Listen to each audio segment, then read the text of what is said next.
Hello, welcome. My name is Dr. Mark Pimentel. I'm Director of GI Motility at Cedars-Sinai Medical Center. I'm here today to talk to you about some new revelations in irritable bowel syndrome. There's been a dramatic change over the last 15 years. What I'd like to tell you about today is a new sequence that leads to the pathophysiology of IBS. We believe it now all starts from acute gastroenteritis. It does this through a cascade of events. We now know, based on new research in animals and in humans, that this food poisoning, or these bugs, have a toxin called cytolethal distending toxin, otherwise known as CDTB. The toxin then creates a situation where you react to the toxin with antibodies. The antibodies are then circulating in and around the bloodstream, but they also are fooled to detect a protein on the nerves of the gut. This protein is called vinculin. This autoimmunity affects the function of the gut, and that loss of function leads to the buildup of bacteria.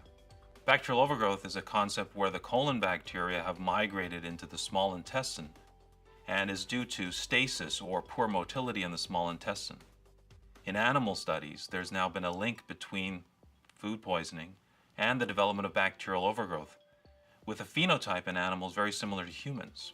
We can now connect these two theories. This makes IBS an antibiotic responsive disease. But there's more. Irritable bowel syndrome may now be diagnosed using these antibodies. And using a new test measuring both the antibodies to anti-CDTB and the antibodies to vinculin, we can actually detect irritable bowel syndrome. With these new biomarkers, IBS can be confidently diagnosed, and separating diarrhea-predominant IBS from other causes of diarrhea such as inflammatory bowel disease or celiac disease. But now, what does this mean for your patients? I would say the single most important point is that the patient can walk away with a diagnosis and say that I actually have a disease, that it is not caused by a psychological problem. This test may allow them to get a diagnosis early and move on to proper therapy.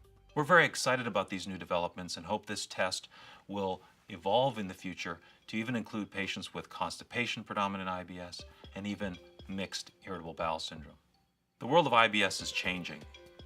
And finally, we have some new answers that may provide patients with confidence and doctors with confidence that irritable bowel syndrome exists and is a real disease.